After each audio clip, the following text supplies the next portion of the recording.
Hello everyone. What do you imagine when you hear about Arab sheikhs? Surely you think of their incredible fortunes, their luxurious palaces, their cars, their piles of money and gold, their most fashionable gadgets and clothes, and everything they buy. These people don't deny themselves anything and live a luxurious life in every sense. Sometimes it's even hard to believe the way they spend their money. Is it too weird for an ordinary person? But on what do sheikhs spend their millions? Let's find out. Let's get it on. Tickets for hawks.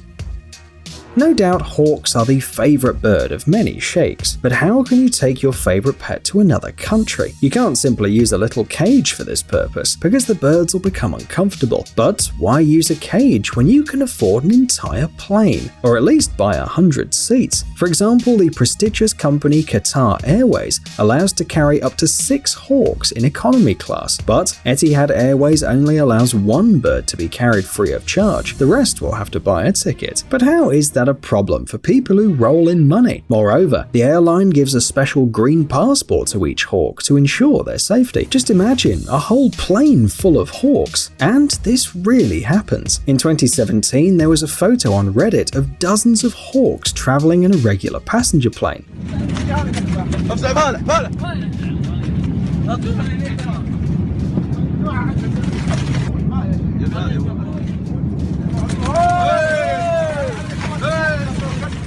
It turned out that a certain Saudi prince bought tickets for 80 of these birds, and in order to make the hawks feel comfortable and not afraid of unfamiliar surroundings during the flight, special hoods were put on their heads. License plates. What else could you need if you already have a lot of cool cars that ordinary people can't afford? Of course, a special license plate. Spending millions on license plates is one of the craziest habits of Arab billionaires, and they really like it. In the UAE, Arab bidders are willing to pay large sums of money to get a fashionable license plate for their car.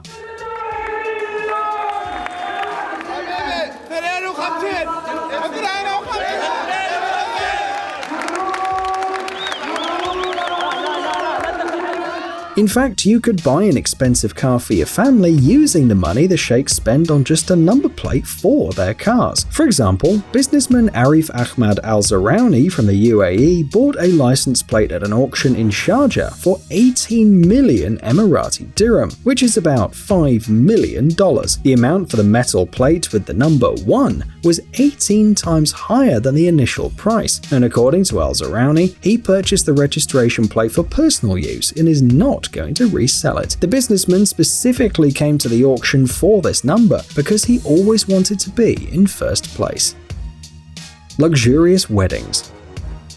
Weddings are always serious, very exciting, and very expensive events. In most countries, weddings are hugely celebrated, but the number of guests rarely exceeds 100 or 150. It's pretty hard to find more people, right? Try to count all of your relatives, friends, buddies, and colleagues. Even if you gathered them all, you won't be able to organize something bigger.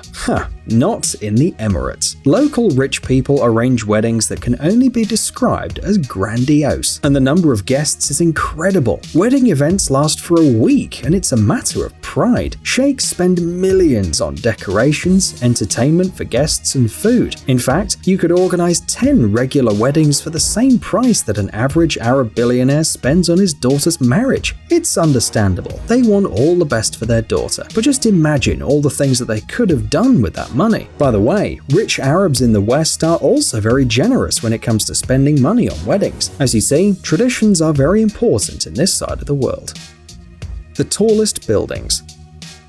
As you've already figured out from the example of the guy who spent millions on a number plate, it's very important to be the first in everything for the people of the Emirates. To be on top, in all senses, it applies to the cities as well, where new architectural masterpieces are constantly being erected. Incredibly expensive masterpieces, of course. Sheikhs are famous for building hotels that reach the sky, but the most surprising fact is that they continue to break their own records in construction. This is because architecture is a matter of honor for the sheikhs. Thanks to it, they seem to prove to the world how rich and technologically advanced they are. The Burj Al Arab Hotel in Dubai is the only 7-star hotel in the world, and was once the tallest hotel in the world. Later, this title passed to the Rose Tower, which is located, also in Dubai.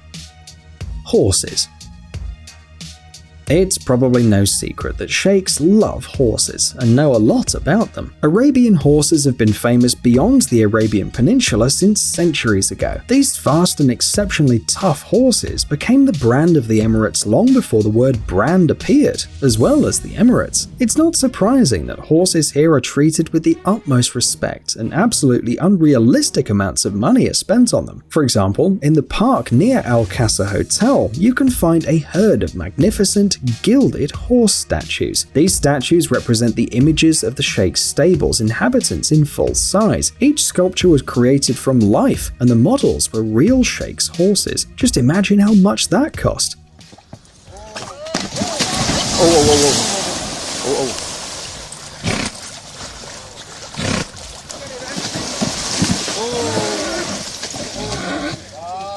Well, the conditions for the horses in the sheikh's stables can be envied by most humans on Earth. It's not a filthy and smelly place, it's always perfectly clean, bright, and smells like you're walking down the hallway of a 5-star hotel or visiting a millionaire. Moreover, sheikh's horses can be considered millionaires as well, because millions of dollars are spent on their maintenance. Shopping in Manchester.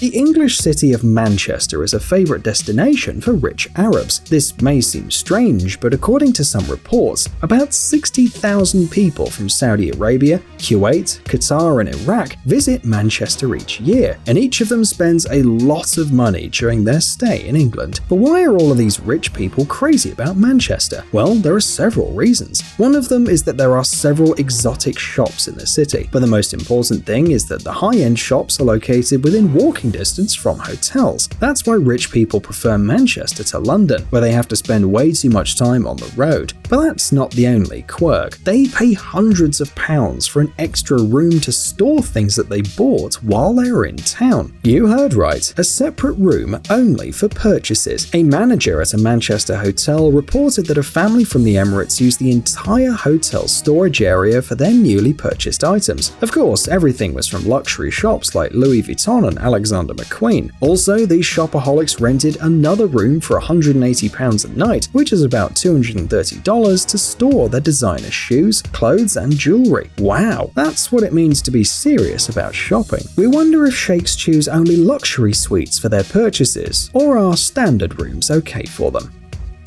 Spoiled children.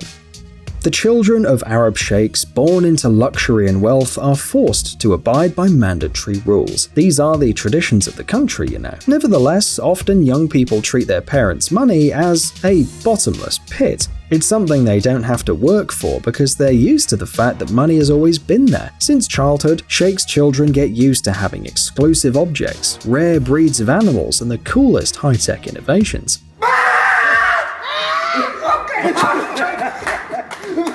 Yes, Arab teenagers are lucky when it comes to getting pocket money from their parents. They don't have to ask their father for months to buy a new video game console, because it's probably already in the house. You can see this attitude towards life on their Instagram accounts. They're not hard to find, but be careful. These pictures and videos can make you really jealous. Sheikhs' children brag about their expensive toys like golden iPhones, Ferraris, golden Rolexes, and many other things that aren't available to a normal teenager. Some of them even own private planes and go on vacation to exotic places, making everyone jealous. Not to mention their pet leopards and unusual hobbies. Hiring stars. Everyone has a favorite celebrity. Not like a crush, but just some star that you'd like to talk to, maybe get an autograph or take a selfie with. Well, most of us aren't lucky enough, and these dreams rarely come true, even if you happen to stumble upon a celebrity in a public place. But sheikhs don't need to wait for stars after a concert or follow them down to a McDonald's, because rich people can simply invite a celebrity to their private party. Not for free, of course, but who cares if you have that much money? You can do anything anything. You can even arrange a prom in Disneyland or something like that. And this is not a joke. Saudi Prince Fahd Al Saud spent about $17 million in the Disneyland park in Paris. He decided to celebrate his graduation there. From May the 22nd to the 24th, 2013, he booked entire areas of the park for himself and 60 of his guests. According to the media, costume shows, performances, and photo shoots were organized for the VIP guest, and some Disney characters attended the party as well. And a guy named Rashid Saif Belhassa is known for inviting celebrities right into his home. He's already had many famous guests: Jackie Chan, Mariah Carey, Paul Pogba, Paris Hilton, famous athletes, and hundreds more. Floyd Mayweather and Anthony Joshua had a photo shoot with the bears from this guy's private zoo. You may be wondering how he gets the chance to meet so many celebrities. Why do they all agree to visit him? Well, he's the son of Dubai construction mogul Saif Ahmed Belhassa, so, he can do anything. Psst, dude, are you looking for new technologies and great gadgets? Are your thoughts focused on the future? Do you love huge vehicles and can't imagine your life without robots around you? Then visit TechZone and you'll find all this and more. The link is in the description. You interested? Great.